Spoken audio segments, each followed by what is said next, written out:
Fala aí, Brasil, meu povo, minha pova, meus amores e amoras, como estamos? Graças a Deus, a cada dia nós estamos renovando as nossas forças, as nossas esperanças, não é mesmo? Então, gente, hoje eu vou trazer alguns assuntos, né? Porque, para variar, é tudo interligado, é uma cama de gato, essa nossa política e a nossa justiça. Então, né, final da semana começou tomado pela história dos áudios do Mauro Cid, né, que vazaram. Eles precisam de liberdade de ação, eles já estão com a narrativa pronta, eles não queriam saber a verdade, eles queriam só que eu confirmasse a narrativa deles, entendeu?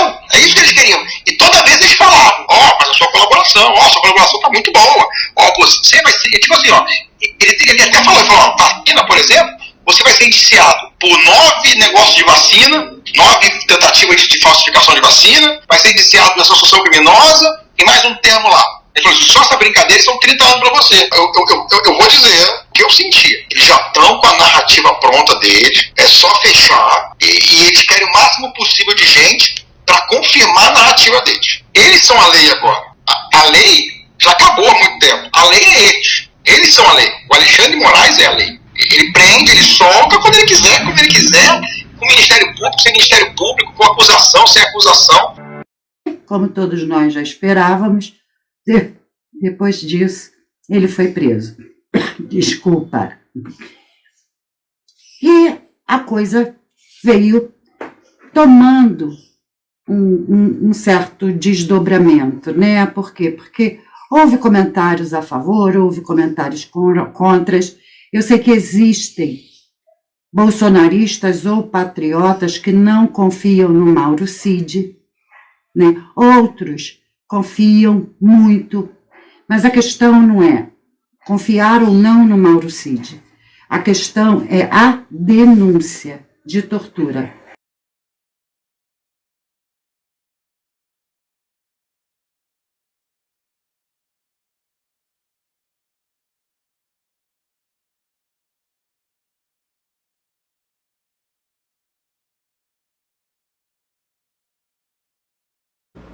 O Mauro Cid ele foi preso preventivamente por conta do cartão de vacina. Para alguém ser preso preventivamente, existe uma necessidade dupla da lei, que é a materialidade da autoria, e isso existia, mas isso sozinho não basta. Tem que haver também o perigo da liberdade da pessoa cuja autoria é provável. E não existiu, em nenhum momento, perigo da liberdade do Mauro Cid, até porque ele não ocupava nenhum posto e o Bolsonaro não era presidente. Mas mesmo assim ele foi preso. Tendo sido preso preventivamente sem o requisito legal, qualquer acordo de colaboração premiada é inválido. Vale dizer o que diz o ministro Gilmar Mendes, o que diz o ministro Toffoli, o que dizia o ministro Lewandowski, que hoje é ministro da Justiça e está mais louco que o carnaval de Mossoró, e também o presidente do STF, o Barroso. O que eles dizem? Toda prisão preventiva que não guarde os requisitos legais e que sirva apenas para obter uma colaboração premiada, o que se comprova através da soltura imediata, a colaboração premiada assinada, vou usar as palavras do ministro Gilmar Mendes, coisa de pervertido. Vou usar as palavras do ministro Toffoli, pau de arara do século XXI. Volto a usar as palavras do ministro Gilmar Mendes. É uma vergonha para a justiça brasileira. E vou usar também a palavra que é comum ao ministro Gilmar, ao ministro Toffoli, ao Lewandowski, ao presidente da casa, o Barroso, é crime de tortura. Portanto, independentemente dos áudios de ontem, que a Veja soltou do Mauro Cid, isso já não tinha prestabilidade jurídica nenhuma, porque a preventiva é nula e colaboração premiada, e isso nós acabamos de ver com os acordos de leniência da Lava Jato, foram anulados porque o STF mesmo decidiu que uma colaboração premiada obtida no bojo de uma prisão preventiva é tortura, é inválida, tem que ser desconsiderada. E da mesma maneira que se desconsiderou ali os bilhões roubados do povo brasileiro, tem que se desconsiderar aqui tudo que foi achado a partir desta fala do Mauro Cid. E por conta disso, a nova prisão, que é mais uma tortura. Porque a pessoa não tem direito de falar no privado, num áudio, com alguém que seja da confiança dele, para ele se desabafar. E, por conta disso, é preso. Gente, eu tenho meu WhatsApp, eu falo com os meus. Quer dizer que eu não tenho direito de falar o que eu penso? No meu privado, na minha vida privada? Quanto mais quando diz respeito a mim, contando algo que aconteceu comigo. Tá? E aí, pessoas falam, olha, o vazamento foi de propósito, foi o advogado dele, como é que vazou, por que vazou? Gente, tem muitas especulações, mas o importante nisso tudo é que está tudo errado.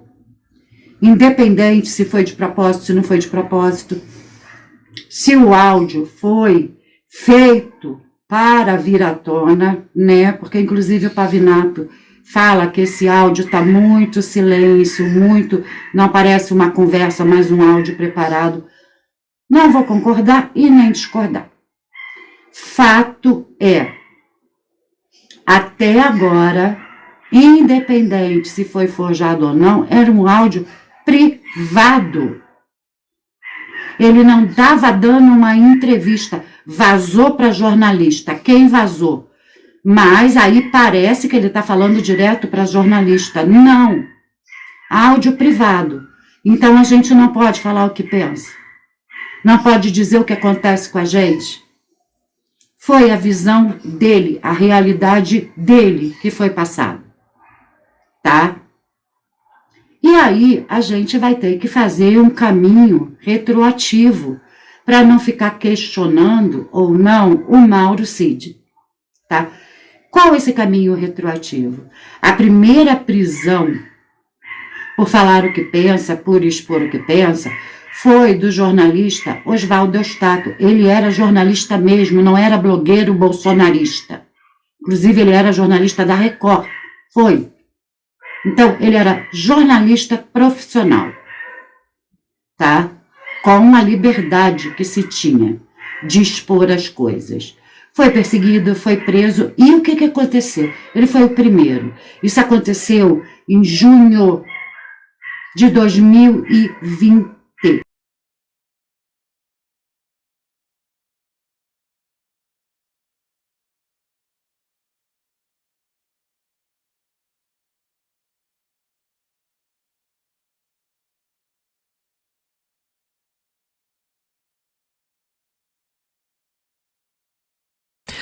Jornalista Oswaldo Eustáquio diz ao Ministério Público que foi torturado na prisão. Fernando Martins.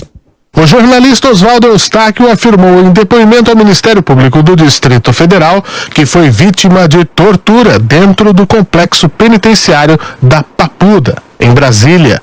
A informação e o vídeo com as declarações foram divulgadas pelo site Metrópolis. De acordo com a publicação, Eustáquio disse ter sido espancado por policiais penais no dia 18 de dezembro, data em que foi detido após decisão do ministro do STF, Alexandre de Moraes. Um deles me pegou e me deu uma chave de braço, assim, pegando pela mão, assim, torcendo, e colocou pra cá. E o outro pegou pra cá, começou 2 policiais torcendo minha mão. Um terceiro veio com a tonfa e começou a me enforcar. Não com o braço, mas com a tonfa. E eu não sabia onde sentia a dor. Porque eu sentia dor aqui, sentia dor aqui, sentia dor aqui. E aqui eu perdi o ar. Eustáquio disse ter discutido com o agente penal depois que ele o chamou de animal por não ter comido o jantar. Com isso, teria sido informado que seria castigado e toda a ala em que estava ficaria sem acesso ao banho de sol. E é uma dor que eu não consigo expressar para o senhor, porque vai misturando a dor aqui, a dor aqui, a dor aqui, é uma coisa descomunal. Eu estava sem camiseta, todo machucado, com muitas marcas no corpo. Uma delas eu carrego até hoje, porque sei se o meu osso, alguma coisa saiu fora do lugar. O jornalista disse que não passou por exame de corpo de delito, o que evidenciaria as agressões que teria sofrido. O depoimento dado ao MP ocorreu após denúncia recebida pela Ouvidoria Nacional de Direitos Humanos. Atualmente, Eustáquio cumpre pena em regime domiciliar. Olha, são denúncias graves que precisam ser averiguadas, precisam ser investigadas. Agora, tudo envolvendo o caso do jornalista Oswaldo Eustáquio é muito grave e preocupante. Eu quero lembrar aqui que ninguém precisa aplaudir ou concordar com o trabalho dele como jornalista, mas ele de fato é um jornalista. E ele foi preso, ficou meses preso, detido, sem que o advogado tivesse acesso aos autos, né? Isso é uma coisa impressionante, sendo que o corporativismo da mídia se calou. E a boa parte da imprensa preferiu apenas chamá-lo de blogueiro bolsonarista, como se o fato desse jornalista ter um viés fosse justificativa para ele poder ser alvo do arbítrio do Estado. É tudo isso muito preocupante e lembra a gente que o Supremo Tribunal Federal abriu aquele tal inquérito do fim do mundo, e que até hoje continua em vigor, apesar de ser totalmente ilegal. Foi o primeiro nesse nível, porque atentado às instituições, falou mal das instituições, entende? Então foi um atentado contra a democracia, aquela coisa toda, né? E foi preso. E dali não parou mais de ser perseguido. Ele conseguiu uma prisão domiciliar, mas com o mesmo motivo do mauricídio, porque não pode falar, não pode isso, não pode aquilo, volta. Né? E o que ele falou na época para voltar? Do Boulos. Sobre uma empresa laranja. Foi isso que aconteceu. Tá? A gente vai dar uma olhada em alguma coisa a esse respeito, porque eu só quero passar sobre isso.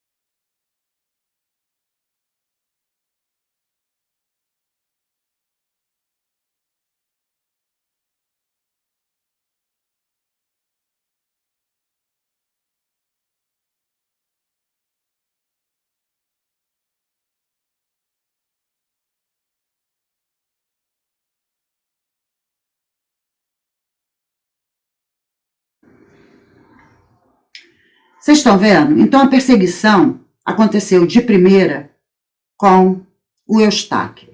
Independente da perseguição direta ao próprio Bolsonaro, ao próprio executivo, que o STF em nenhum momento deixou ele governar. Cada hora era uma historinha. Ele não podia escolher quem ele queria, não pôde escolher o Ramage, tudo era motivo de perseguição. E aí, desde que ele foi eleito, qual era a historinha? Que existia milícias digitais, gabinete do ódio espalhando fake news. Por isso ele foi eleito. Eles ignoraram, passaram por cima, fingiram que não viram, brincaram de cegos e dementes, com toda aquela campanha feita só pelo povo, enquanto Bolsonaro estava em cima de uma cama. Por conta de quem? De um pissolista. Por que eu estou falando pissolista? Porque a gente vai chegar lá, a gente vai caminhando. Aí, logo depois, começa a história, né, de CPI de fake news e não sei o que, investigação dos atos antidemocráticos, desde o começo, por quem? Pelo mesmo, o grande imperador careca.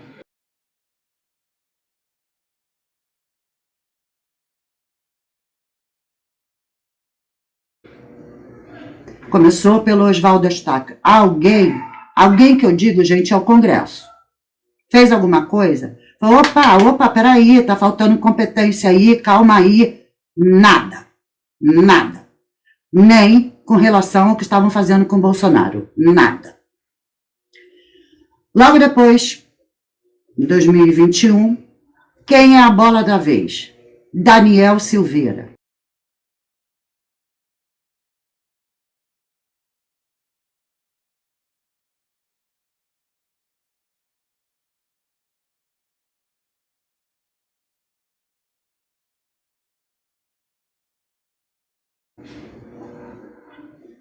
Daniel Silveira. A perseguição do prende, solta, falou, fez vídeo e tal, tá. Ato antidemocrático. Ataque às instituições.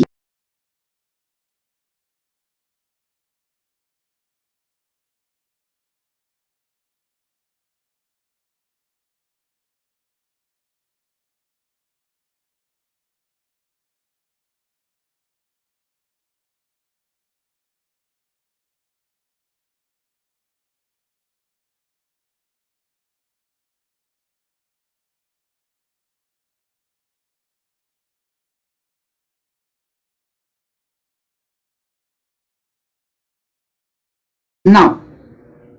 Primeiro que não é AIS. O termo correto seria a instituição STF. E não foi isso que aconteceu em nenhum momento. Não existia ataque à instituição. Existiam críticas a pessoas integrantes da instituição e não contra a instituição. Pessoas direcionadas. E aí é outra história. Fala pessoal, boa tarde. Ministro Fachin, né, começou a chorar, decidiu chorar. Fachin, seu moleque, seu menino mimado, mau caráter, marginal da lei. Esse menininho aí, militante da esquerda, lecionava em uma faculdade, sempre militando pelo PT, pelos partidos narcoditadores, nações narcoditadoras, mas foi aí elevado ao cargo de ministro porque um presidente socialista resolveu colocá-lo na Suprema Corte para que ele proteja o arcabouço do crime do Brasil, que é a Suprema Corte, né? A nossa Suprema, que de Suprema nada tem. Fachin, sabe, às vezes eu fico olhando as tuas babaquices, as tuas bobeirinhas que você vai à mídia para chorar. Olha, o artigo 142 da Constituição está muito claro lá que as Forças Armadas são reguladas na hierarquia e disciplina e blá, blá, blá. Vide o que aconteceu no Capitólio, porque no Capitólio, quando tentaram dar um golpe, aquilo não é golpe não, filhinho, aquilo ali foi parte da população revoltada que, na minha opinião, foram infiltrados do Black Lives Matter, dos antifas, Black Blocs, coisa que você e a sua trupe, que aí integra, né, defendem, vocês defendem a todo custo, né, esses bandos de terrorista, esse bando de vagabundo, né, vagabundo protege vagabundo, mas não é essa esteira que a gente vai discutir. Agora você fala que o general Vilas Boas, lá em 2018, quando fez um tweet afirmando, né, que deveria ser consultada a população e também as instituições se deveria ou não, né, utilizar o modus operandi para o processo de Lula. Hoje você se sente ofendidinho dizendo que isso é pressão sobre o judiciário, é inaceitável, intolerável. Vai lá, prende Vilas Boas, pô. Seja homem uma vez na tua vida, vai lá e prende Vilas Boas.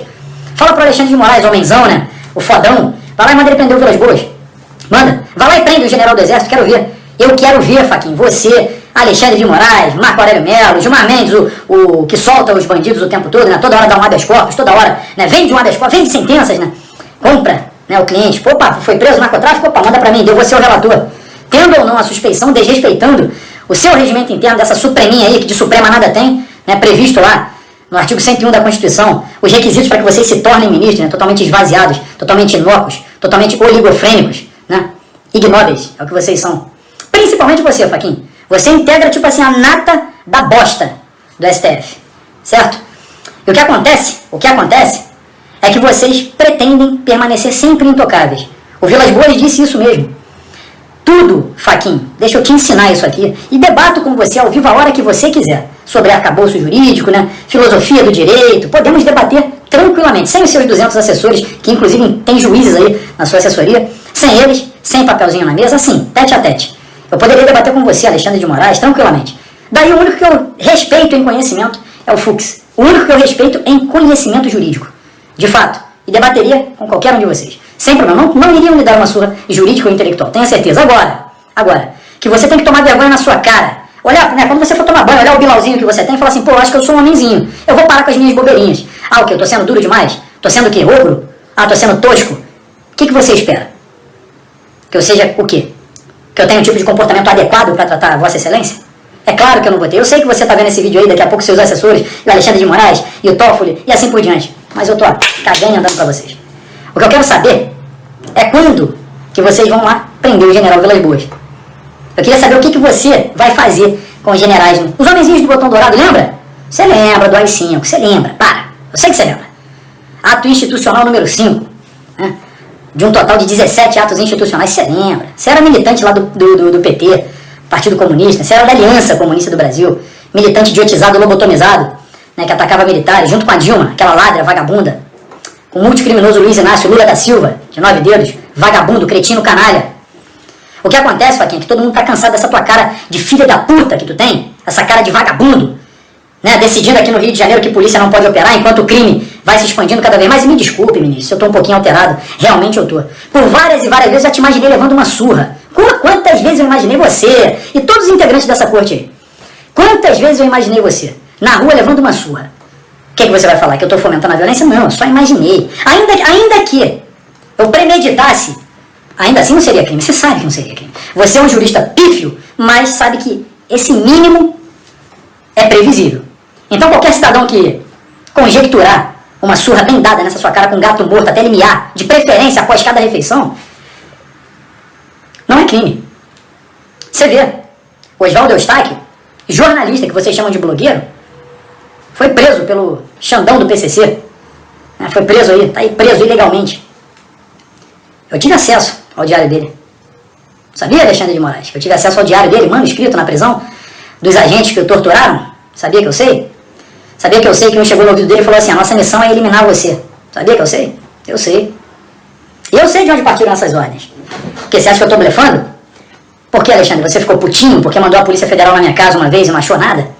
Na minha quebra de sigilo bancário e telemático? É claro que tu não vai achar, idiota. Eu não sou da tua laia. Eu não sou da tua trupe.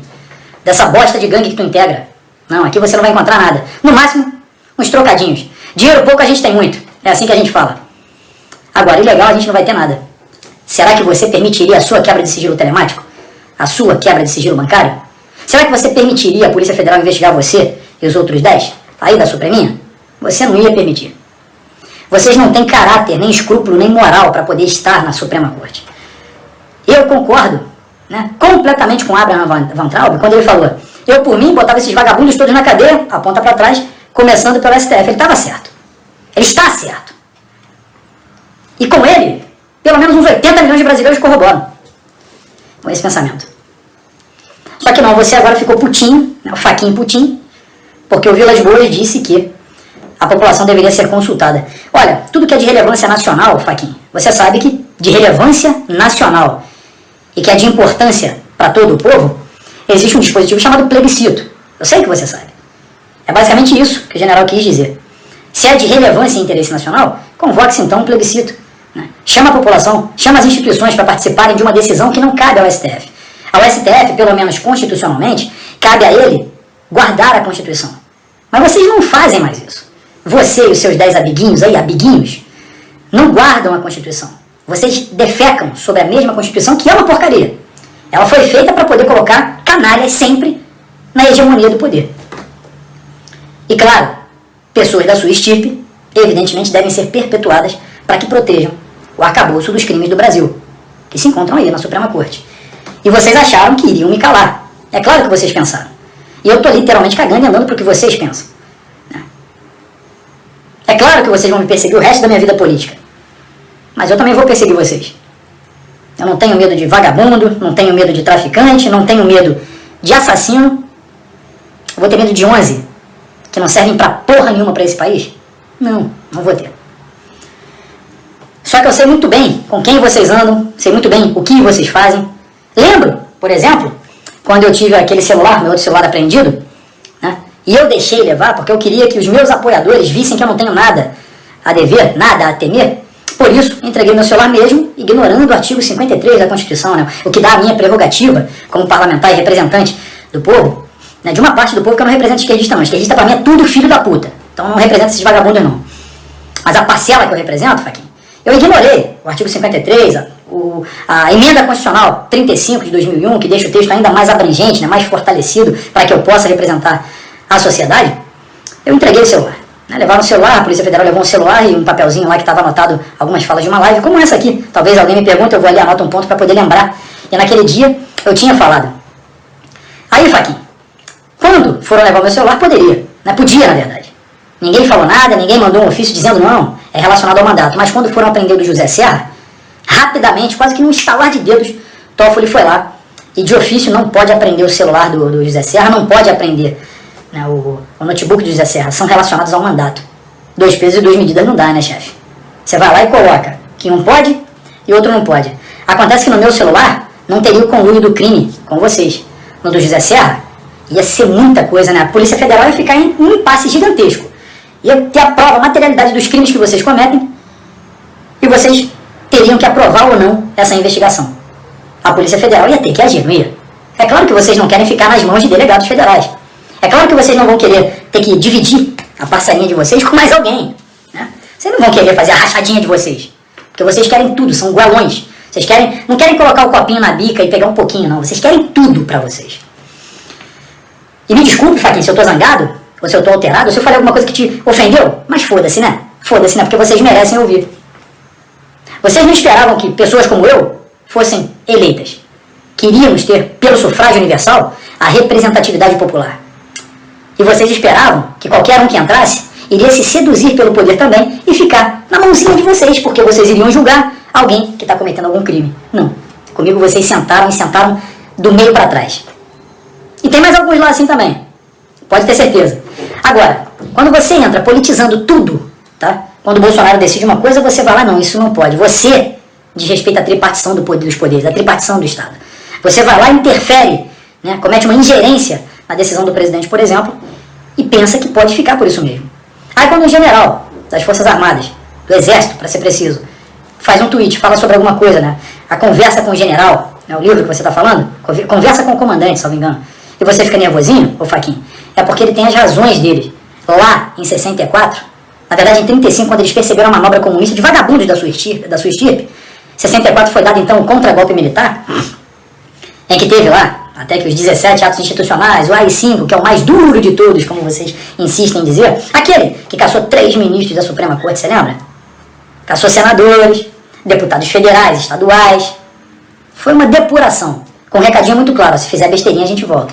Mas o povo, naquela época ignorante, acreditando na Rede Globo, disse: queremos democracia, presidencialismo, Estados Unidos, somos iguais, não sei o quê. E os ditadores, que vocês chamam, entregaram então o poder ao povo. Que ditadura é essa, né? Que ao invés de combater a resistência, né, com ferro e fogo, não, entrega o poder de volta. Aí vocês rapidamente, né, Assembleia Nacional Constituinte, nova Constituição, 85, depois 88, pum, fecha, sacramenta, se blinda, e aí cresce um bando de vagabundos no poder que se eternizam. Dança das cadeiras, eu vou pro TSE, agora não, sou do STF, agora eu vou presidir. Quem preside esse ano? Cada 2 anos, aquela sempre será no TSE, o presidente e o ministro do STF. Ou seja, perpetuação do poder. E a fraude nas urnas? Não, vai estar sempre aqui na nossa cúpula, sempre iremos dominar. Tá tudo tranquilo, tá tudo favorável. É sempre o toma lá, não é nem toma lá da cá. Realmente vocês são impressionantes. Faquinha, um conselho pra você. Vai lá e prende o Vilas Boas, rapidão, só pra gente ver um negocinho. Se tu não tem coragem, porque tu não tem culhão roxo pra isso, principalmente o Barroso, aí que não tem mesmo, né? O Barroso que não tem culhão roxo, na verdade ele gosta do culhão roxo, né? Gilmar Mendes, isso aqui é só... Ó, Barroso, o que ele gosta? Culhão roxo, mas não tem culhão roxo. Faquinha, covarde. E Gilmar Mendes, é isso que tu gosta, né, Gilmarzão? A gente sabe, mas enfim, eu sei que vocês vão querer armar uma pra mim pra poder, né, falar o que esse cara falou aí no vídeo sobre mim, me desrespeitou, a Suprema Corte é o cacete. Na minha opinião, vocês já deveriam ter sido destituídos do posto de vocês e uma nova nomeação convocada e feita de 11 novos ministros. Vocês nunca mereceram estar aí. E vários que já passaram também não mereciam. Vocês são intragáveis, tá certo? Inaceitável, intolerável, Faquinha. Não é nenhum tipo de pressão sobre o judiciário, não, porque o judiciário tem feito uma sucessão de merda no Brasil. Uma sucessão de merda. E quando chega em cima, na Suprema Corte, vocês terminam de cagar a porra toda. É isso que vocês fazem. Vocês endossam a merda. Então, como já dizia lá, Rui Barbosa, né, a pior ditadura é do judiciário, pois contra ela não há a quem recorrer. E infelizmente é verdade. O judiciário tem feito uma... VDMP, Ministério Público, uma sucessão de merdas. Um bando de militantes totalmente lobotomizado, fazendo um monte de merda. Esquecendo da prerrogativa parlamentar e, por exemplo, indo atrás da Cristo Nieto, que ela falou a respeito de militantes LGBTs. Sensualizando crianças. Defendendo a ideologia de gênero nas escolas. Na verdade, o sexo nas escolas com ideologia.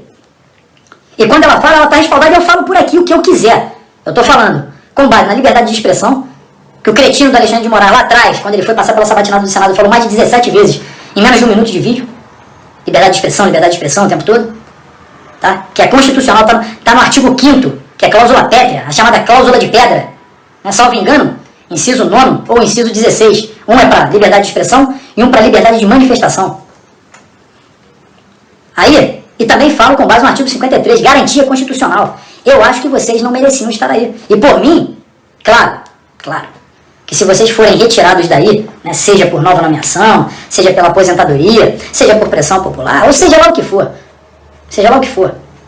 claro que vocês serão presos, porque vocês serão investigados. Então vocês não terão mais essa prerrogativa. Seria um pouco diferente. Mas eu sei que tem muita gente aí na mão de vocês, e vocês na mão de muita gente. Lá no Senado tem muito senador na mãozinha de vocês. E vocês estão nas mãos de muitos senadores.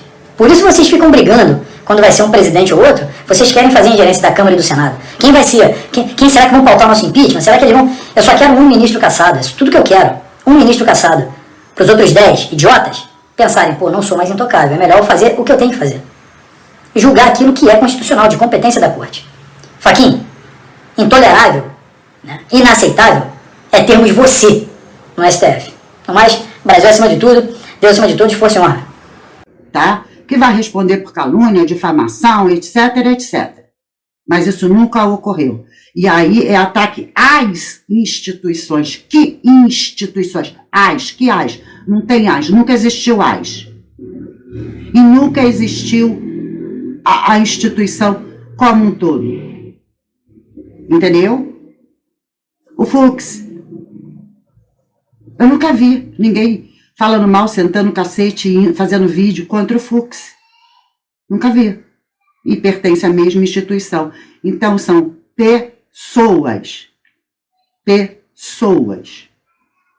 E não as instituições. Coisa mais ridícula. Pensando que a gente é burro. Né? Bom, o Daniel Silveira era um parlamentar. Tá? Esse problema do que ele falou, do que ele fez de vídeo, estava diretamente ligado à Câmara dos Deputados. E o que fizeram? Entregaram ele aos cães.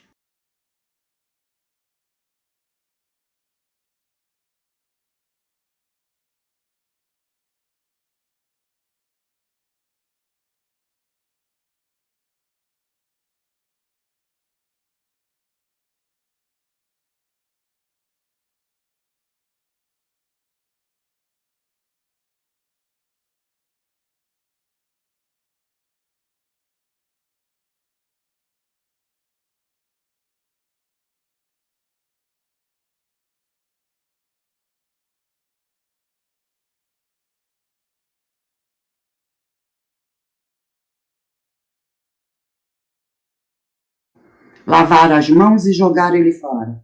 Era a hora de falar, olha, a gente já está vendo o que está acontecendo com o presidente, vocês estão atacando o executivo, agora vai passar a atacar o legislativo, porque deveria ser essa a visão. Ataque a uma das instituições, o legislativo. Não. Eu já falei em outro vídeo, a pergunta, para que serve o Congresso? Para nada. Para nada. Nada. Tá? E aí, depois do Daniel Silveira, veio quem? Bob Jeff, Roberto Jefferson.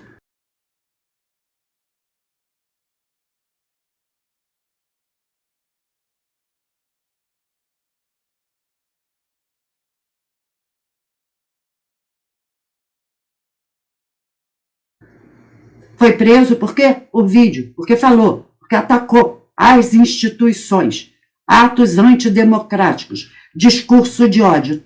Ok? Alexandre de Moraes.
O homem ficou tão doido, porque estava nessa de prende e solta. O que fizeram com o Eustáquio, prende e solta.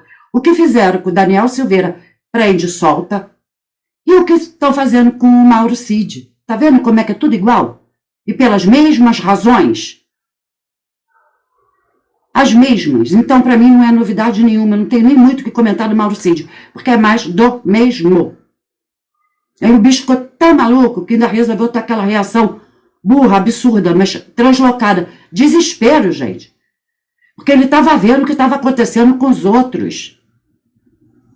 E, retomando agora ao Mauro Cid, o que ele falou?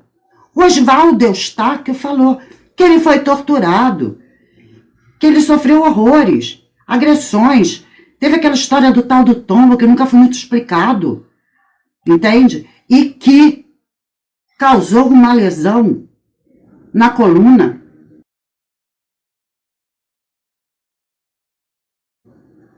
Pelo menos momentaneamente, ele ficou, sim, numa cadeira de rodas. Isso não é tortura? Quem fez alguma coisa? Quem tomou alguma providência? Começou ali. As torturas. As torturas. Assim como Daniel Silveira, sendo um policial, jogaram em Bangu. Que tem muita gente que ele prendeu. Pra quê? Ele não está sendo torturado lá, não? Tá. Estão perseguindo ainda a família dele, tiraram dinheiro até da família, assim como fizeram com o Eustáquio. Doutor, boa noite. Eu tenho certeza que não será só objeto de revisão criminal, como será objeto de estudo em faculdades de direito, tudo isso que aconteceu com o Daniel Silveira no futuro. Mas a minha pergunta é, qual é a situação hoje do Daniel? Ele está preso há muito tempo, as contas bancárias devem estar bloqueadas, o senhor tem acesso a ele, com que frequência, a família, como é que é a situação dele hoje? Seguramente, talvez, a primeira vítima de um processo político que o Brasil está vivendo. Boa noite, Silvio, obrigado. O Daniel hoje ele está anulado civilmente. CPF cancelado, passaporte cancelado, contas bancárias bloqueadas, ele não tem um centavo para nada, nem para ir comprar um picolé, né, como a gente diz na gíria. Então a situação dele é de penúria total, ou seja, ele foi anulado completamente pelo ministro Alexandre de Moraes. E essa anulação envolveu também a esposa, ou seja, a pena transcendeu para a esposa, ou seja, é surreal, porque é a própria violação às normas constitucionais. A família está em sofrimento constante. Eu tenho mantido contato com a mãe, com a irmã, e com a própria esposa, a doutora Paola, que é advogada dele, também sofreu perseguição. Então, a situação dele hoje é de completo abandono civil. Daniel Silveira hoje é um corpo. Ele não tem vida civil, porque o ministro anulou tudo. Não tive acesso à PET 10373 e à PET 11121, que foram as PETs que o ministro utilizou em sigilo, de forma assodada, de forma irregular, ilegal. Ele colocou o processo em sigilo e tramitando fisicamente, ou seja, está lá na mesa dele. Eu não tenho acesso, solicitei o acesso pela via eletrônica e foi negado, e agora a última dele aí foi que, se eu continuar com essa exigência de requerer o acesso aos autos, eu vou ser multado em 10 salários mínimos, além de ter me desrespeitado e dito claramente que eu estaria violando o Poder Judiciário e utilizando fantasias para poder requerer. Mas eu quero deixar claro o seguinte, o processo é eletrônico, as decisões são eletrônicas, as comunicações são eletrônicas, mas ele faz questão de transformar isso em físico, mandar um funcionário ir lá no protocolo, fazer o protocolo, voltar para o gabinete em papel, para poder dificultar a vida do advogado. Não só com a defesa do Daniel, mas com todos os outros que estão aí em sigilo, correndo por meio físico. E em pleno século XXI, o STF está na idade da pedra lascada. Ou seja, está dificultando a vida do advogado. Isso, inclusive, já denunciei ao OAB, que infelizmente nada fez até o momento.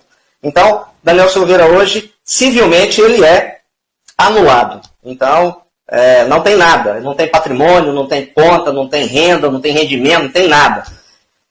É lamentável que no Estado Democrático de Direito, que, entre aspas, utilizem esse tipo de direito penal do inimigo para poder anular as pessoas, infelizmente.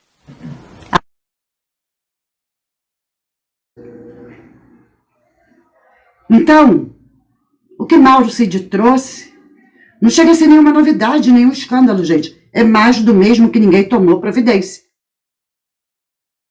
É só isso. Nada além disso. Mais do mesmo que um monte de patetas do Congresso, tanto da Câmara quanto do Senado, não fazem absolutamente nada. Nada. O Pachecozão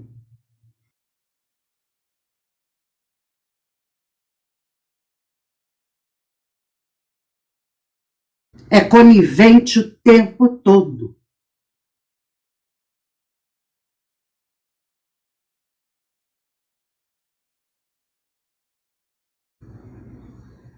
Com o que está acontecendo.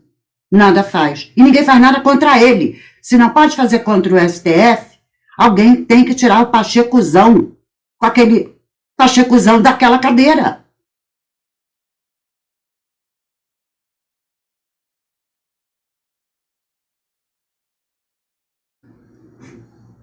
Até quando, gente? Até quando? O Cid já caiu no esquecimento. Sabe por quê? Convenientemente, para que não se trouxesse tudo isso, a verdade sobre o que foi dito sobre torturas e perseguição, aí levantaram o caso Marielle. Levantaram. O ministro, ex-ministro do STF.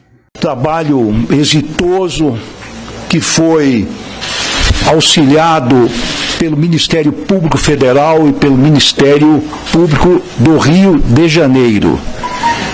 Esse trabalho, que ora se encerra, pelo menos neste ponto se encerra, até que venham eventualmente novos elementos, mas neste momento nós temos bem claro os executores deste crime, podemos dizer odioso, hediondo, por ser um crime de natureza política, claramente política. A polícia, em suas investigações, identificou os mandantes e os demais envolvidos nesta questão. É claro que poderão surgir novos elementos que levarão eventualmente a um relatório complementar da Polícia Federal, mas nesse momento os trabalhos foram dados como encerrados. Ministro da Justiça levando uísque em pleno domingo para tudo, né? Para poder dar uma coletiva dizendo caso resolvido, não se fala mais no assunto. Não. Olha, o que tem de caroço embaixo desse angu do caso Marielle? Gente, tem nada resolvido. Pelos dois irmãos e meticulosamente planejado por Rivaldo. Ou seja, então, eu vou repetir, a Polícia Federal diz que o crime foi meticulosamente planejado pelo ex-chefe de polícia. Então, trata-se de um crime estatal. A bala que matou Marielle é desviada da Polícia Federal. O primeiro tentativa de obstrução de justiça nasce com agentes públicos, delegados da Polícia Federal. E agora a Polícia Federal acrescenta mais um personagem, o ex-chefe de Polícia Civil. Então, é um crime estatal. Da bala e olha a quem planeja, segundo a Polícia Federal. E complementando sua informação, Vitor, só porque tem aqui o trecho, a turma do G1 agradecendo, já está me ajudando a ler aqui os documentos.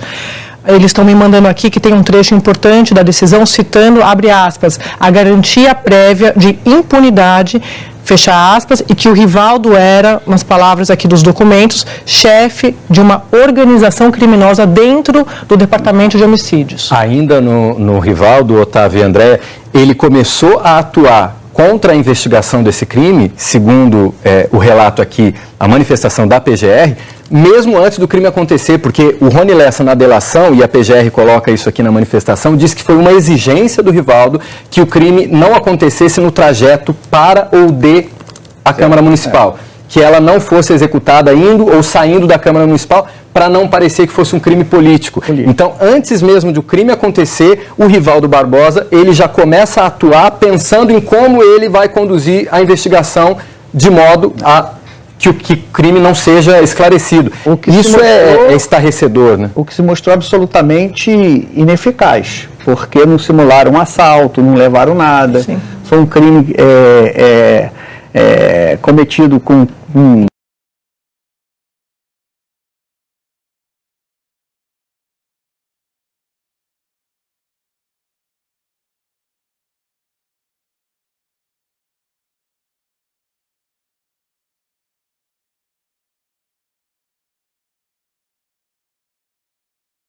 nada. Escreva o que eu estou falando. Escreva o que eu estou falando. Tem muita água para rolar embaixo dessa ponte. Esses aí que estão dizendo que são grandes mandantes, são peixes que alimentam baleia. Peixes que alimentam baleia. Esse delegado foi o mesmo do caso daquela juíza que mataram, lembra? Daquela juíza que mataram lá em Niterói, muitos anos. Sem coincidência, gente. Essas mortes estranhas sempre acontecendo, mal resolvidas, mal explicadas, né?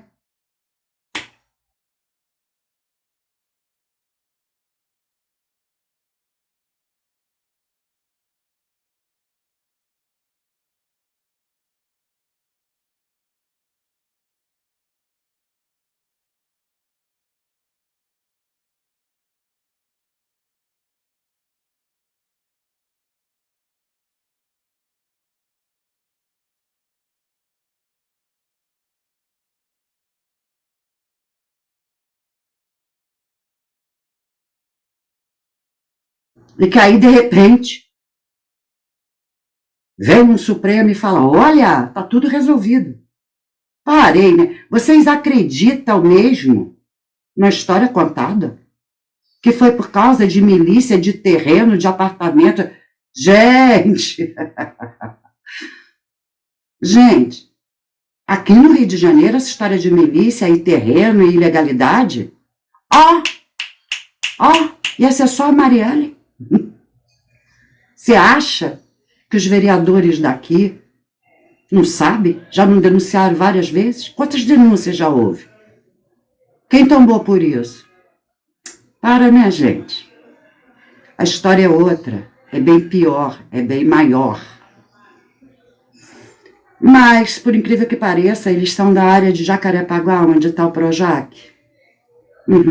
Aliados fiéis do Eduardo Paes, que houve uma época que até que fugiu, foi morar nos Estados Unidos, mas aí quando virou o jogo a favor da canalhada comunista, voltou para ser colocado na cadeira do Rio de Janeiro como prefeito, porque, gente, não pensa que foi as caixinhas mágicas que colocaram ele lá, não.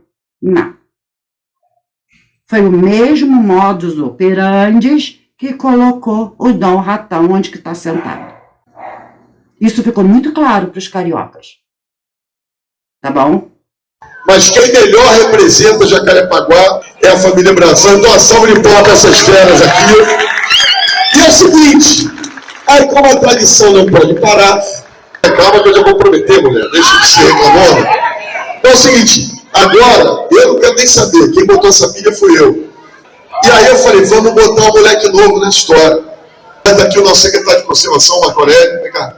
A cara de 7-1 dele, ó. Olha lá. Não tem cara de 7-1, gente? Obrigado. Um beijo para você e para vocês. Vai, Brasil! Bom dia. Vou te falar, prefeito. Diversas pessoas perguntam, você é filho do Brasil? Eu falei, sou. Para ele dizer, estarei presente. Eu seria o braço do prefeito aqui. Eu sou o prefeito Júnior aqui, né? Eu sou o prefeito Júnior. Eu quero te agradecer o carinho que você está tendo por mim, não só por mim, mas pela família toda que você já teve. E meus dois filhos. Esses pra mim é um time. E pode ter certeza que a gente está empenhado aí na sua campanha, aí com certeza na minha. E vamos seguir firme. Cadê as palmas do Caio aí, gente? Enfim, então, e qual é a quadrilha toda? Sérgio Cabral, que está solto, Pezão, governadores grandes. Sérgio Cabral estava sendo preparado para a cadeira presidencial. Gente, vocês acham que não tem gente grandão envolvida? Vocês acham mesmo que a história é com miliciano e terreno?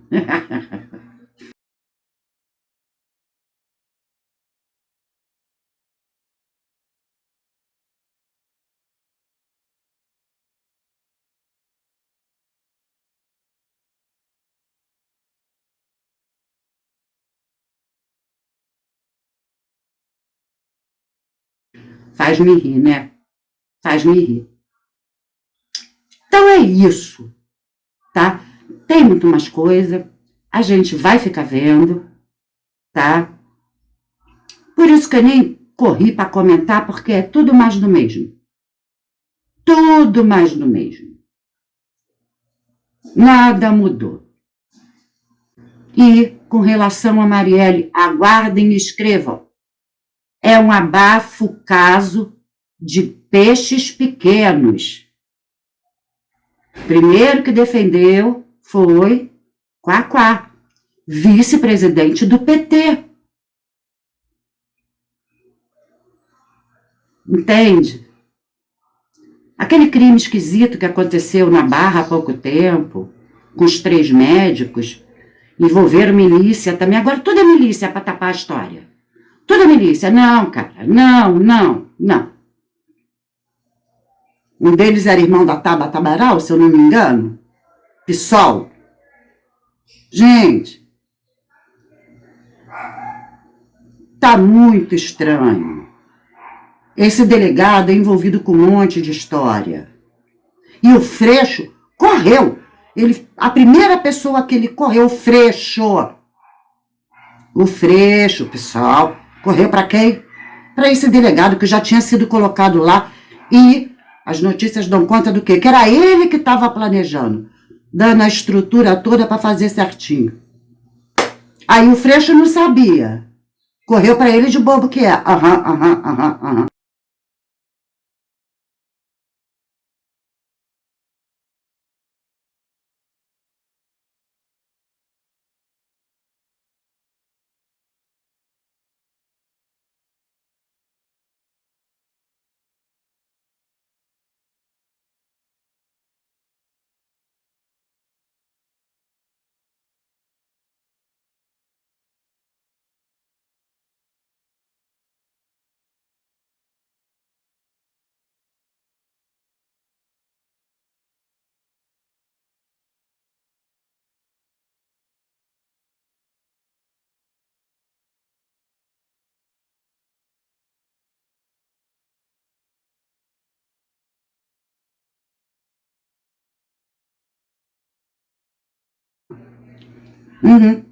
A gente está na Semana da Páscoa, o Coelhinho vai bater aqui em casa, me trazendo um novo gigante de chocolate azul. Não é verdade? Para todos nós, né? Para. Não precisa correr não, gente. Não precisa correr não. São notícias requentadas, com novas pinceladas, para distrair, porque tem muito mais coisa. Enquanto isso, Dom Ratão está acabando de destruir o Brasil, quebrando a banca. Literalmente quebrando a banca. Então, vamos ficar de olho, vamos ficar esperto. Calma, não precisa correr para saber de tudo, porque ainda não temos tudo. Mas a gente pode ir ligando os pontos, né? A juíza Patrícia Scioli está esperando até hoje para a montagem desse quebra-cabeça. Vai por mim. Juíza. Viu? Tem togado no meio, gente.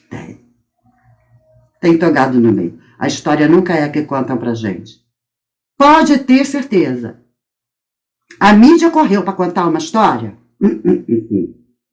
Tem outra. É um engana-trouxa. E a gente tem que se dar o trabalho de pensar numa coisa, lembrar de outra, xeretar e chegar às nossas próprias conclusões. Quem seria o presidente eleito em 2002, com a saída do FHC? No meu entender, seria Luiz Eduardo Magalhães. Ele acabou 3 anos antes, morrendo também de forma bastante suspeita. O caminho abriu-se para o PT. Tá? Você pode ver, o Lula não seria candidato em 2002. Para que ele fosse candidato, o que teria que acontecer? Teriam que matar o prefeito de Santo André. E assim foi feito. Tá?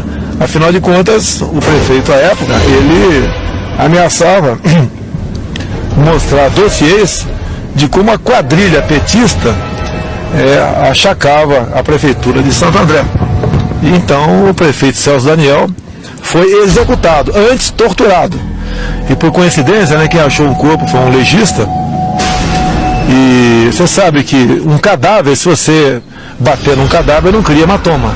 Hematoma só existe enquanto você está viva. E ele foi achado, executado, com vários tiros, né? E com muito hematoma. Ou seja, ele teve que contar para quem ele distribuiu aqueles dossiês. Inclusive, no apartamento dele, a Polícia Federal estava chegando, já com o corpo descoberto, né? Para fazer uma busca e apreensão no apartamento dele, quando o advogado do PT, Luiz Eduardo Grinhal, apareceu, entrou, ficou lá 50 minutos, 1 hora, e saiu com algumas malas de documentos na mão e foi embora. E o caso não é nenhum mistério, não é investigado até hoje, muita surpresa nisso. Né? Você pode ver, o presidente da Bangkok, essa do apartamento do Lula, o avião dele caiu em 2010, ninguém mais se lembra disso.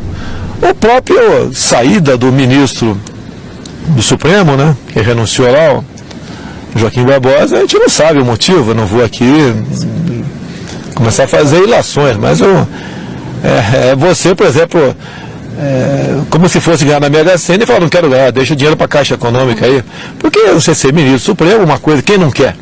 Você, todo advogado, sonha em crescer na vida, em chegar lá um dia, e ele chegou por méritos próprios, fez um excelente trabalho no mensalão, na questão do mensalão, e de repente ele simplesmente, eu estou fora.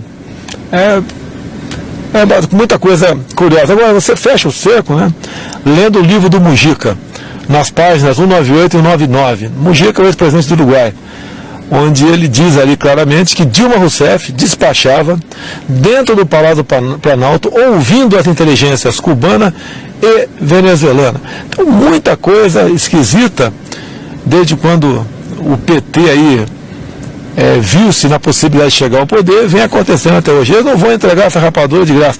E, desculpa aqui, né? Eu tenho certeza que eu estou nessa lista misteriosa, não sei de quem é, mas eu estou nessa lista misteriosa aí para 2018. Existe um receio com relação a retaliações ou até ameaças? Como que fica aí a sua cabeça para 2018? Eles estão muito, há anos, né, no campo da calúnia.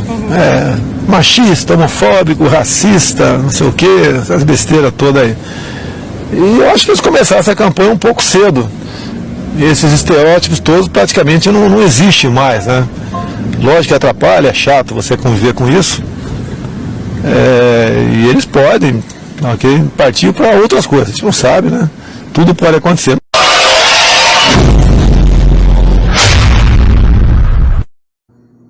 Tá bom? Bom, é mais ou menos isso que eu vim falar com vocês, tá? Vamos aguardar. Tudo com calma se resolve, tudo vai vir à tona, eu falo para vocês. Deus é maravilhoso. Deixou Dom Ratão e a corja dele assumir o poder para trazer à tona toda a sujeira de todos os lados, gente. Não vai ficar pedra sobre pedra. Muita calma nessa hora e amor no coração. Paz na terra, a nós, homens de boa vontade. Tá bom, gente? Olha, eu quero deixar um recado para vocês. Eu fiz um videozinho no meu canal Ruth Castro, tá? Sobre uma live. Na verdade, eu faço todo ano, mas era íntima, né? Era mais fechada, era para amigos, até porque ninguém me seguia mesmo, né? E o canal Ruth Castro, eu já expliquei uma vez, era o meu canal, pessoal, foi. O meu canal para falar sobre esses temas é o Fala aí Brasil. Só que, de repente, eu não sei o que aconteceu, o Ruth Castro passou por cima de tudo e cresceu mais. Então, eu estou alimentando com esse tipo de notícia o Ruth Castro. Mas eu não vou perder o foco, que é um canal pessoal. Então, eu postei um vídeo convidando a todos, tá, para a nossa live de Páscoa, que acontece todo sábado de aleluia aqui na minha casa. É um momento da gente se voltar para quem realmente é importante na nossa vida, que é Jesus Cristo. E o maior milagre dele foi a ressurreição. Então, esse é o grande símbolo do cristianismo. A cruz e a ressurreição. A cruz vazia. E é isso que a gente comemora. Então, vocês estão todos convidados para o canal Fala aí Brasil. Eu vou deixar o link do Ruth Castro embaixo dos comentários. E vocês do Ruth Castro, não precisa do link. É só entrar sábado às 17 horas e participar com a gente. Tá bom, gente? Fiquem com Deus. Até a próxima. Meu povo e minha pova, meus amores e amoras, o nosso canal é pequenininho e não é monetizado. Portanto, infelizmente eu não tenho como me dedicar por mais tempo para trazer vídeos mais elaborados e até mesmo maior número de assuntos, pois isso demanda bastante tempo, tanto de pesquisa quanto de edição, e preciso correr atrás para sobreviver. Então, caso sentir em seu coração a vontade de nos ajudar a crescer e melhorar a nossa qualidade com qualquer quantia, já me ajudará muito. Ficarei imensamente grata a cada um de vocês e tenho a certeza que Deus abençoará e recompensará grandemente a sua colaboração. Muito obrigada.